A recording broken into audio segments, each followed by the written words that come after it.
What happens visually during these audio breaks? This is all audio. I actually create a video podcast afterwards. Oh, I see. Oh, so right now it's just going out. Yeah, nobody's seeing you. Oh, okay. You're live worldwide, but with no visual. Okay, that's fine. Okay. Oh, I see. And then you edit this. Yeah. Oh, Well, okay. and I've got some pictures. When you don't even remember meeting me at TVO as Pokeroo, but I went through my pictures and I found pictures of that Garth had given me, the photographer there. Yeah. Of us, of Pokeroo and Lois and Bram, out in the lobby. I guess before you guys did your appearance. Right. So I'll put those together as well with That's cool. with pictures in there. Okay. I'll let you know when it's up too, so that you can check it out on YouTube. Okay. On YouTube.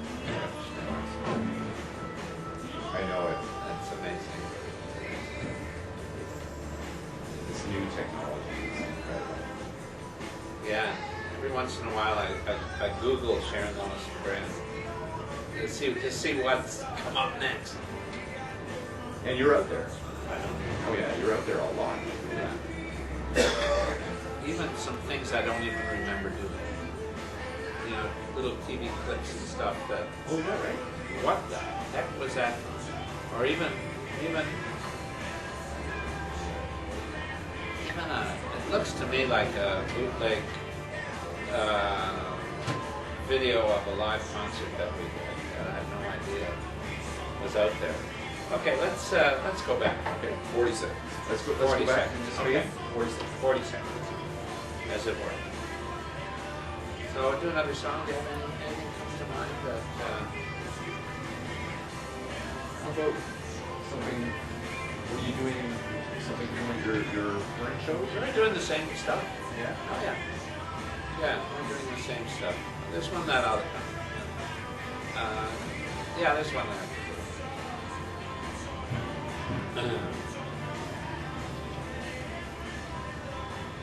Okay. 5 seconds.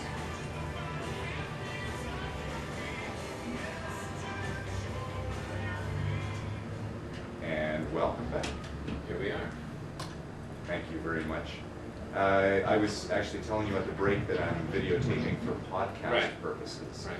And this is now the World Wide Web experience. I see. Will there be an opportunity for me to put on makeup before it goes out on the web? Yes, actually, I'll bring you into Photoshop. Right. You know, it's funny. In the recording process, and you try to do everything as well as you can at every step of the process, of course. But there are always glitches. There are always things that can be fixed, whether it's something that's a little out of time or something that's a little off pitch or lack of simultaneity, if you like. We weren't singing together on that one, guys. So you say, okay, let's go back in and fix it. And sometimes you can just know, if you notice it at the right time, you go back in the studio, you do it again, and you fix it.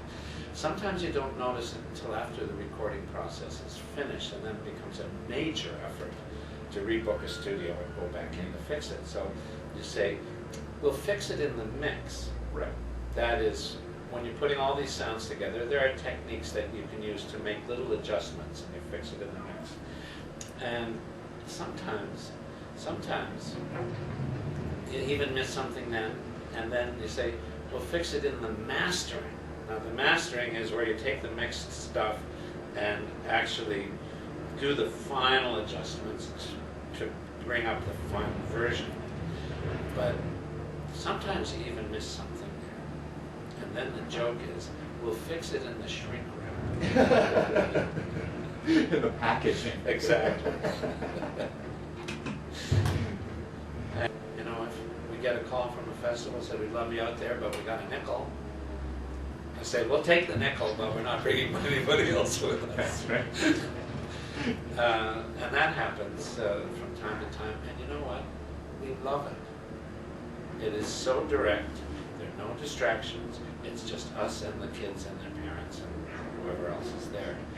And it is it's going right back to the kind of thing that we were doing individually before the whole idea of the trio started up. You know, I was an itinerant music teacher, Itinerant music teacher? Yeah, I worked for the North York School Board.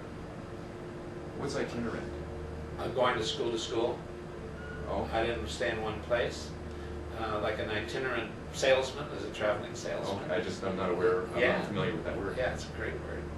In special education, so I visited classrooms with kids with all kinds of learning problems.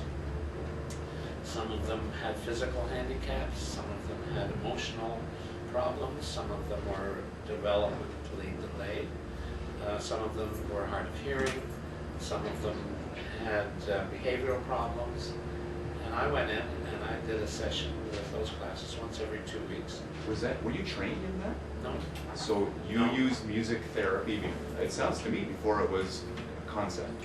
It wasn't music therapy per se. And I didn't really understand what I was doing until partway through that whole process. I did it for 7 years, and it took me 2 or 3 years to figure out just what was driving what I was doing. Because really what I was doing was just going in and having fun with the kids, teaching them songs and hearing them learn what I taught them.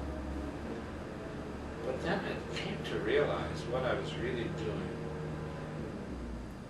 was whatever level of learning they were at, and some of them were pretty low functioning kids for whatever reason, I would tailor what I did with them to be appropriate to the level that they were at. And I realized I was giving them something that they could succeed in, and letting them have a taste of what success feels like. Achievement, a sense of accomplishment. Yeah, so that they know the feeling and maybe have something else to aspire to. And it took me a while to figure that one out for myself. But then once I did, I realized I was right.